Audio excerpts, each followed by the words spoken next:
covering all your local high school football games with highlights and scores. Gary Harris and the WVUA 23 sports team will break down the games and coming matchups. Now, Football Friday on WVUA 23.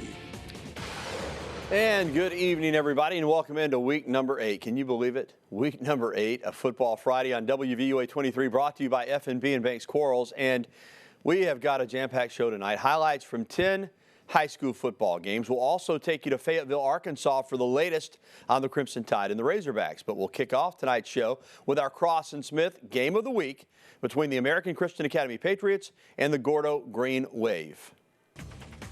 Now, the Game of the Week, brought to you by Cross and Smith.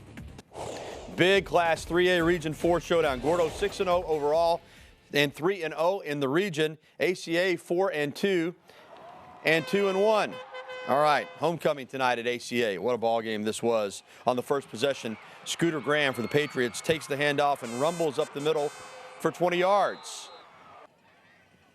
But then on the next play, the ball is snapped over the head of Eli Wilson. There's a scramble for the football. Looked like Alabama-Kentucky last week. Kadarius Plott comes out of there with it. 50 yards, touchdown by the Gordo defense. Man, the Patriots fans bobbing and weaving, looking for a knockout, and they get an opportunity. Gordo's Coy Chapman doesn't see this happen to him very often. He doesn't see Parker Davis, and Davis gets the pick for the Pats, but they couldn't take advantage. An incomplete pass to Luke Skinner stalls the drive. Gordo takes back over, and then Gordo's Aaron Steele. Well, he's not stealing, he's just flat out running past everybody. It's his football, he's not giving it back. Reservations for 6, 70 yards to the house, 14-0 as we check out the final. Gordo wins a good ball game. ACA came back, this one was tight, but the Green Wave remains unbeaten at 7-0, unbeaten in the region. ACA drops a tough one tonight at home to the Green Wave, 21-14 the final. Huge game in Class 6A Region 4. Northridge at Bryant, both teams came in 2-2 in region play. And so the winner here certainly looking good for the playoffs. First quarter stampede at its own 26, Gary Quarles. Look at him start to the right and then get it down the left sideline. 72 yards before he's knocked out of bounds at the 12. From there, Seth Williams makes the catch in the corner of the end zone. 6-0 Bryant. The Stampede would add another touchdown to lead 12-zip. But then on the kickoff with a minute to go in the first half, Calvin Street taking it to the streets for the Jags. Breaks a few tackles, turns on the Jets. See you later. Nobody will catch the speedster. It's 12-7 at the break. Second half. More big plays for Bryant. Justin Cannon drops it off to Seth Williams, and Williams does the rest. Cutting through the Jags defenders, 58-yard touchdown, puts the Stampede up by 12, 19-7, and then another long play. Quarles again.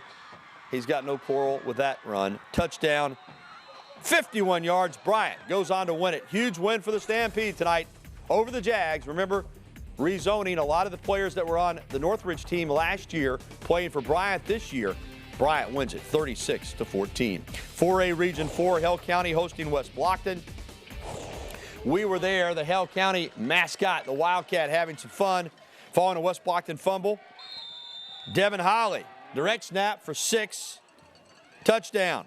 Next possession, Kadarius Thornton finds Jay Thomas for the touchdown.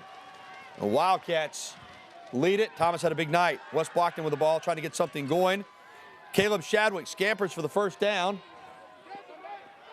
But then the final attempt before the half is broken up.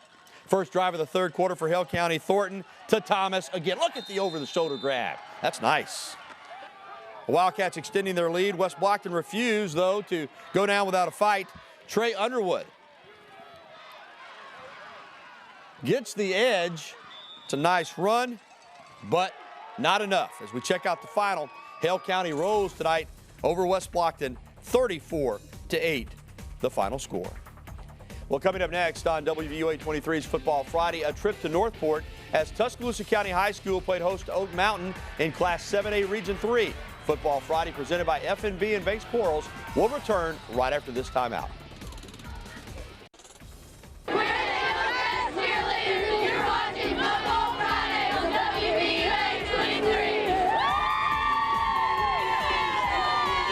And all of our cheerleaders are brought to you by the Pool and Patio Center. Welcome back to Football Friday right here on WVUA 23, brought to you by F&B and Banks Corals. The action continues now with the Class 7A Region 3 contest between Tuscaloosa County High School and Oak Mountain. Let's go to Northport. And good first half for Tuscaloosa County, but we're going to pick it up in the second half with the Wildcats up 12-3, but the Eagles come out with the momentum. Luke Purser takes the handoff, 54 yards. Just like that, it's 12-10. The Wildcats, though, would answer right back. Frederick Evans dives across. Two-point conversion fails, but still it's 18-10. Wildcats. But then Oak Mountain got it rolling, boy. Purser again. This kid's got some speed. Nobody's going to catch him. Two-point conversion is good, 18-18. And the Eagles weren't done. Connor Wilson puts them ahead 25-18. And as we check out the final, they run away with it in the second half, scoring 35 points, outscoring the Wildcats 35-3 in the second half, and winning it 38-13, the final score. Selma at Brookwood. Brookwood hosting the Saints from Selma. First quarter, Selma up 6-0. But Brookwood looking to even the score. Brandon Johnson to John Wagner. He's got reservations for 6. PAT was good. Panthers go up 7-6. Ensuing Selma drive. Darren Alexander almost fumbles, but then comes out of the pack and outruns the defense for a 64-yard touchdown. Two-point try, no good. Saints up 12-7. Late first quarter, 4th and goal. Brookwood at the 1. And Johnson gets hit for a loss. Selma with the stop. And their coach is fired up. Late second quarter. Brookwood coming back. Snelson pounds it in for a touchdown. Two-point conversion was good. Panthers led 15-12. And as we check out the final, Brookwood comes back to win it. Big win tonight for the Panthers, 37-26. The Holt Ironmen hosting the Bibb County Choctaws tonight over in Holt. And, you know, Holt, give them credit. They're having a tough year, a little outmanned, but they continue to play hard. Choctaws, though, strike early. Korwaski Dukes gets it into the end zone for a Bibb County touchdown. Holt, though, trying to get something going. But look at this. Brandon Lamar snatches it out of the air. Like that interception Reggie Ragland had against Texas A&M a couple years ago. Pick 6. But look at this. Holt not going to go down without a fight. Nicholas Crawford to Joshua Strozier. And watch Strozier.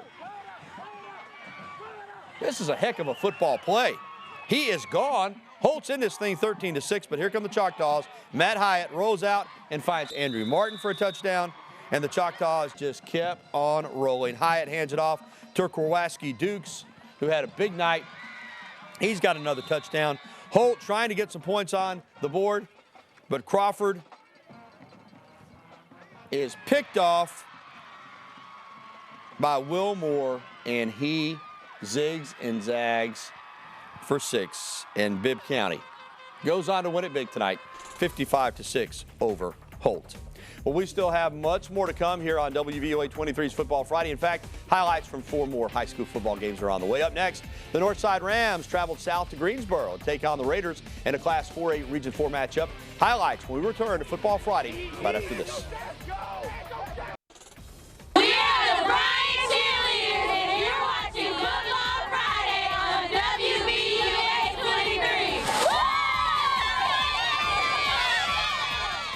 For a Region 4, Northside traveling south to Greensboro.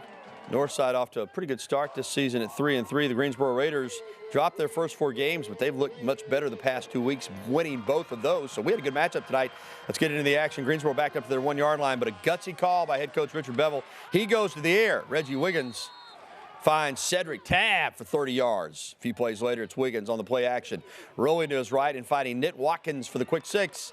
Greensboro gets the 2-point conversion. They go up 8-0 early. Northside, however, not rattled. The Rams would work their way down the field, and running back Luke Stripling is going to bust through the line of scrimmage with authority. He takes it to the house. The Rams are on the board, but Greensboro prevails tonight as we check out the final.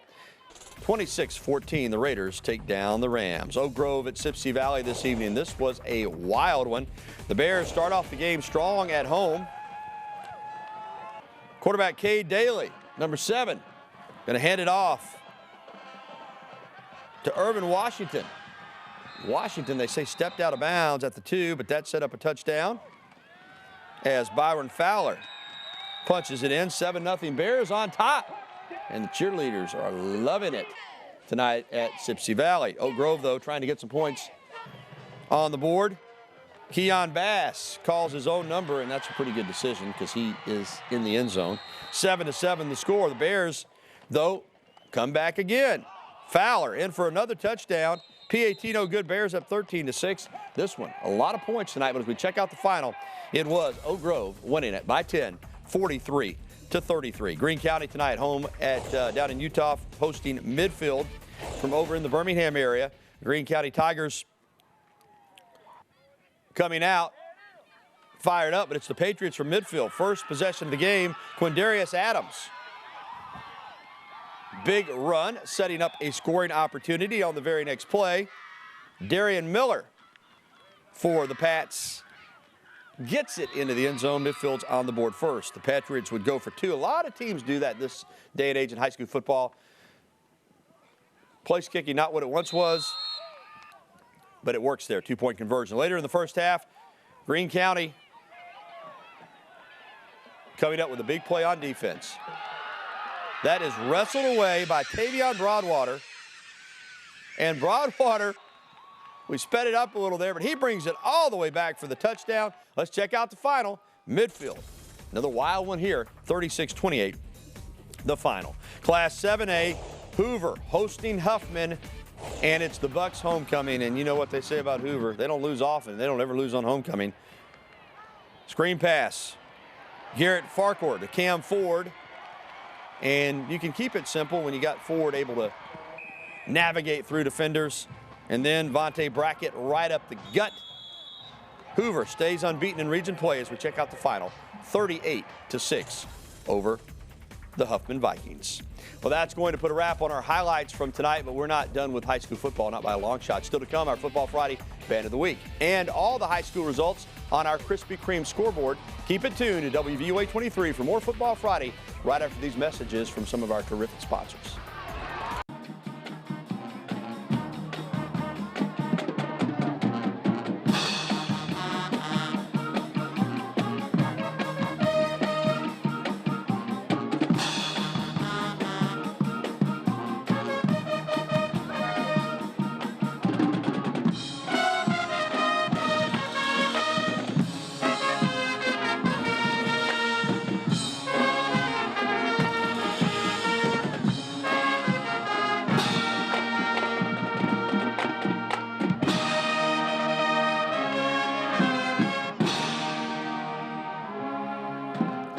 Hillcrest High School, our Football Friday Band of the Week, man, I say it all the time. These bands and cheerleaders, pep squads, it's just all part of the high school football phenomenon. Not just the players and the coaches, but everybody involved that makes Football Friday a special night of the week.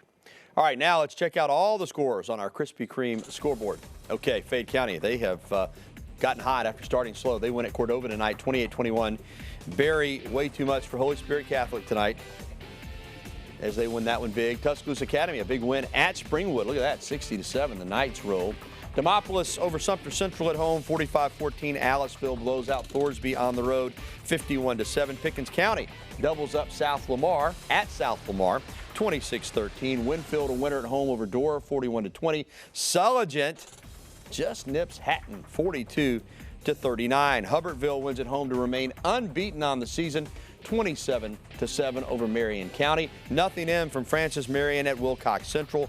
Linden, wow, 73-0 at A.L. Johnson. Marengo Academy, likewise a rout over Wilcox Academy, 49-0. North River Christian, tell you what, first year at AISA, they got 32 points tonight. Yeah, I lost 60-32 at Sumter Academy, but North River Christian moving up from 8-man to 11-man football. And doing all right. And Tuscaloosa Christian still in the 8-man Christian Football Association. They win at New Life tonight big, 46-8. Look at this game. Rivalry game in 7A. Vestavia Hills in 2 overtimes takes down Mountain Brook 17-14. Also on Thursday night, it was Spain Park beating Thompson in 7A 17-14. A couple of other scores to get to. Pickens Academy wins at Southern Academy. Those two teams have a great rivalry, 22-21. What a ball game. And McAdory at Bessemer City tonight, and the Yellow Jackets take down the Tigers 30-13, the final score. Well, when we come back, our Football Friday college preview segment, we'll take you live to Fayetteville for the latest on tomorrow night's matchup between Alabama and Arkansas. They've got the stadium lit up in red in Fayetteville. You know, Bama likes red too, crimson. Anyway, Football Friday will return, so keep it right here for a live report from Hogville next. 2-yard line.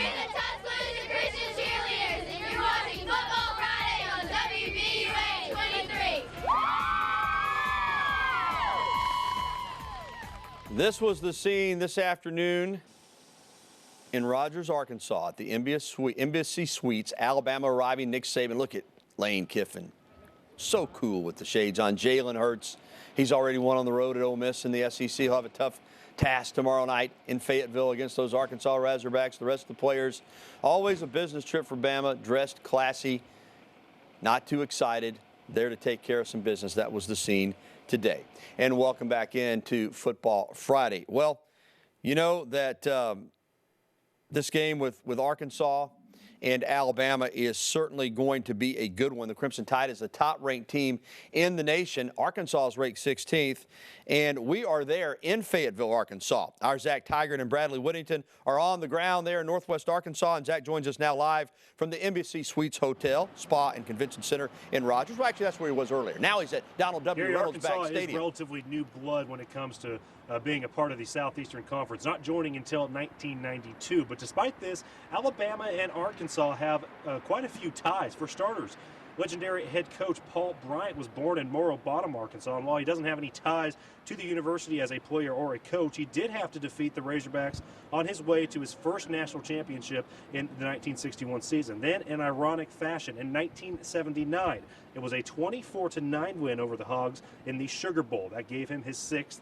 and final national championship. So his career at Alabama kind of sandwiched between wins over the Arkansas Razorbacks. In addition to that, both schools claimed the 1964 national championship. Alabama was named that champion by the AP poll before losing in the Orange Bowl that year, whereas Arkansas was crowned by the champion by the Football Writers Association of America following their bowl win over Nebraska.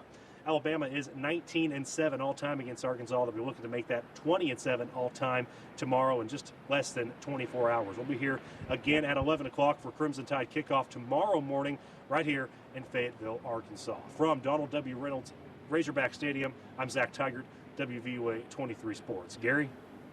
Thank you, Zach. Zach, talking about the history of these two teams, even before Arkansas got into the SEC, it's interesting. With the last 2 years, the Razorbacks have given Alabama all it could handle and then some. And Crimson Tide head coach Nick Saban believes that his team will need to be sound in all 3 areas, offense, defense, and special teams, in order to leave Fayetteville with a victory tomorrow night.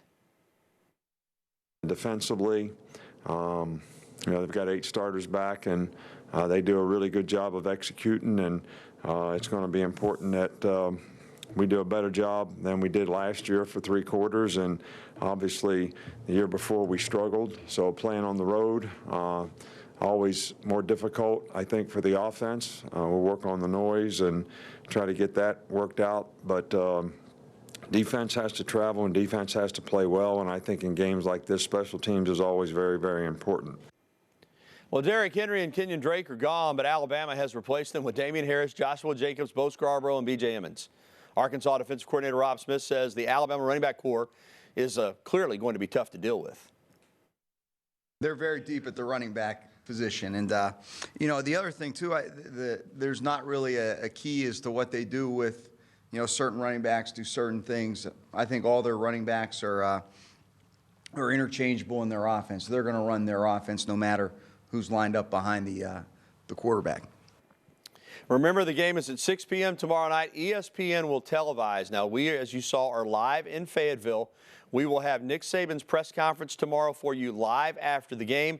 And then on the news at 10, Brandon Cameron will be in tomorrow night with the sports. Zach will be live in Fayetteville, so we'll have complete post-game coverage. And, of course, tomorrow morning at 11 a.m., it's Crimson Tide Kickoff, presented by Alpha Insurance, live from here in the studio inside Bryant-Denny Stadium in Tuscaloosa, and also from Donald W. Reynolds Razorback Stadium in Fayetteville. Zach and Bradley Whittington will be there. I'll be here. We'll have special guests live.